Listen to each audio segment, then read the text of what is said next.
Water safety training from Nonotuck Resource Associates. Nonotuck Water Safety Training. This manual is developed to guide participants and ensure the education of all policies and procedures related to safety of aquatic activities. The following are guidelines established by the Department of Developmental Services in May 2013 for water safety safeguards at home and within the community. Please take a moment to review these guidelines. Water safety at home.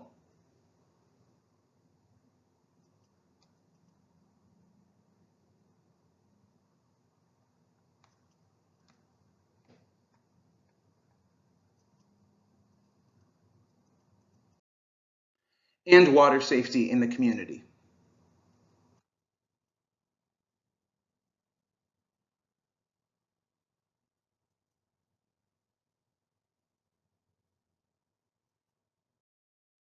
Being prepared in the water.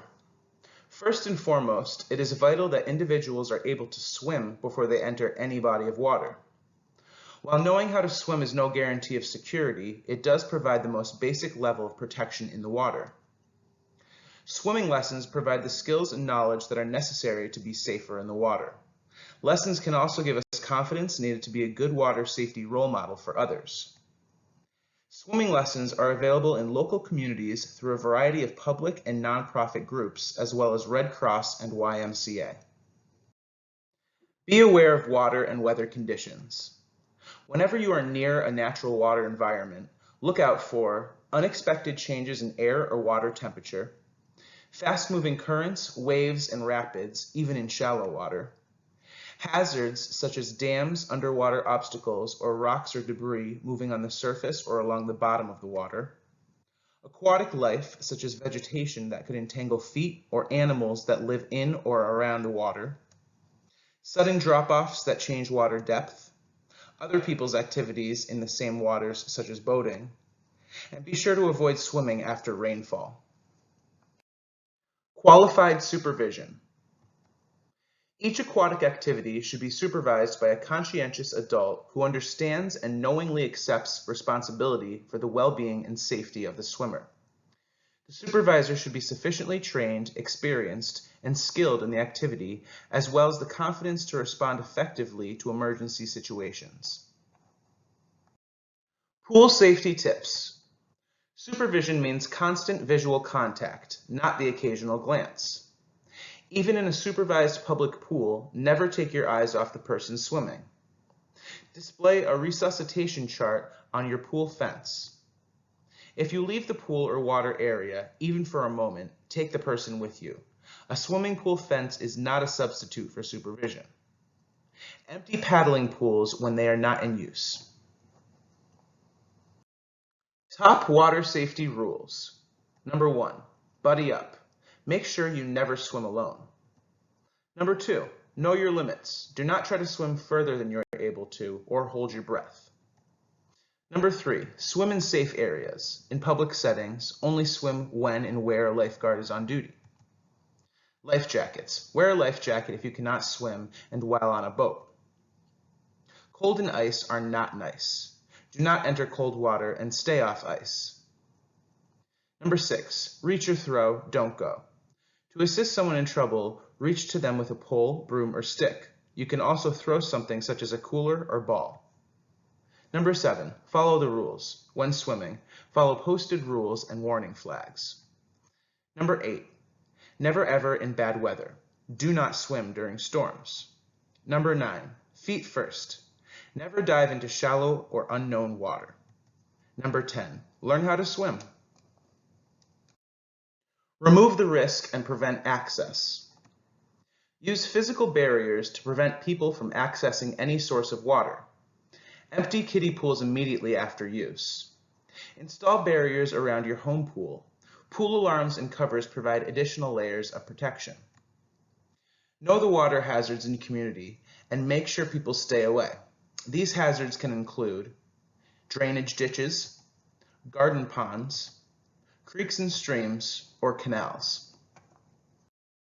How safe is your residential pool or spa? By asking and answering these critical questions, you can gauge the effectiveness of your water safety. Is there a fence around the perimeter of your pool or spa? Are there self-closing and self-latching gates? Are there door, gate, or pool alarms in use? Does the pool have an anti-entrapment drain cover that are compliant with the P&SS Act? Are the pool and spa covers in working order? And had the public pool or spa you use been inspected to ensure it is compliant with federal, state, and local laws? Safety protocols. How to recognize an emergency. Many emergencies can happen quickly and silently. Know how to tell if a swimmer is in distress or is drowning. Both need help immediately. A swimmer in distress may still try to swim, but makes little or no forward progress. If not helped, a swimmer in distress will soon become a drowning victim. An active drowning victim may be vertical in the water, but unable to move forward or tread water. An active drowning victim may try to press down with their arms at the side in an instinctive attempt to keep their head above water. A passive drowning victim is motionless and floating face down on the bottom or near the surface of the water. Responding to incidents of drowning and serious injuries. If an emergency happens, it is essential that supervisors are prepared. This means knowing how to turn off the pool or spa pump should a suction entrapment occur, and where to immediately find rescue equipment, including a long-handled hook or buoy or flotation device with an attached line. A fully charged telephone should be available at all times to dial 911. While someone is calling 911 on a telephone near the pool, be prepared to administer CPR, something all providers are required to be certified in. Have the right equipment. Have reaching and throwing equipment on hand, such as ring buoys or reaching poles, or even a water jug tied to a rope or a broom. Whenever boating or near water, even if you don't expect to go in, always have U.S. Coast Guard approved jackets available. Life jackets should be in proper size of each person and in good condition. Have cell phones or portable phones nearby to help ensure that you can quickly call 911 in the event of an emergency. And have a well-stocked first aid kit on hand. Ensure that you know how to use the equipment and that the expiration dates have not passed. Chain of drowning survival. A person who is drowning has the greatest chance of survival if these steps are followed. Recognize the signs of someone in trouble and shout for help. Rescue and remove the person from the water without putting yourself in danger. Call emergency medical services. Begin rescue breathing and CPR. And use AED if available and transfer care to advanced life support. A rescue rhyme.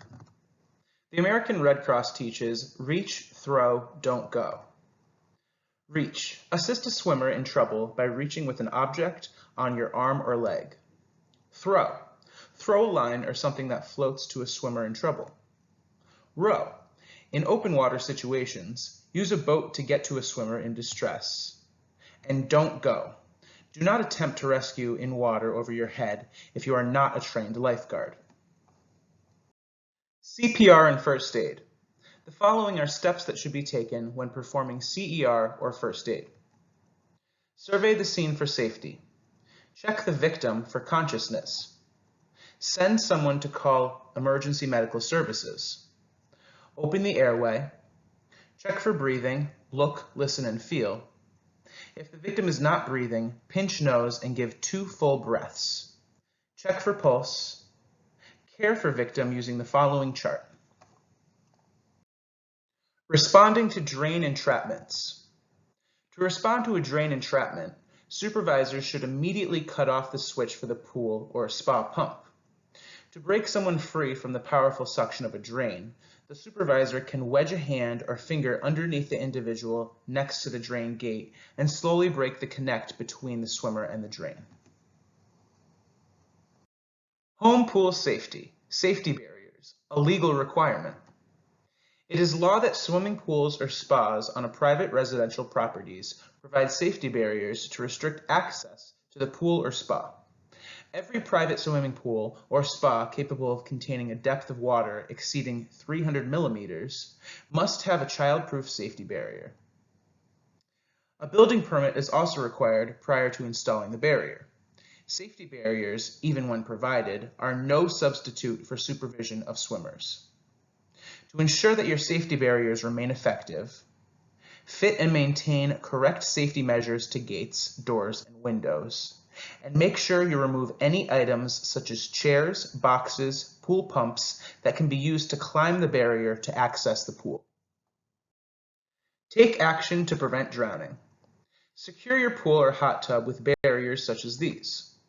A fence or barrier that is at least 4 feet high and has a self-closing and self-latching gate. Remove or enclose steps or ladders to prevent access to an above-ground pool. Mount a lockable structural barrier that fully encloses the top of a hot tub and will not collapse under the weight of a person. Consider placing a safety cover that meets safety standards over the pool and/or installing alarms on doors or in the pool to detect unauthorized access. Underwater alarms work best. Keep people under active supervision when in or around water.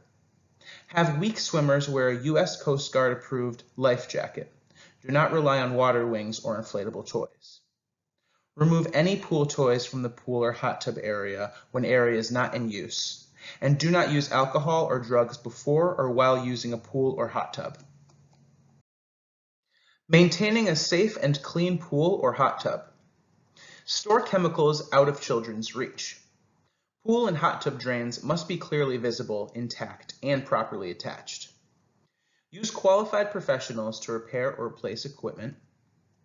Follow all manufacturer's directions for operations, cleaning, and maintenance. And maintain proper disinfectant and pH levels all the time. Test water regularly.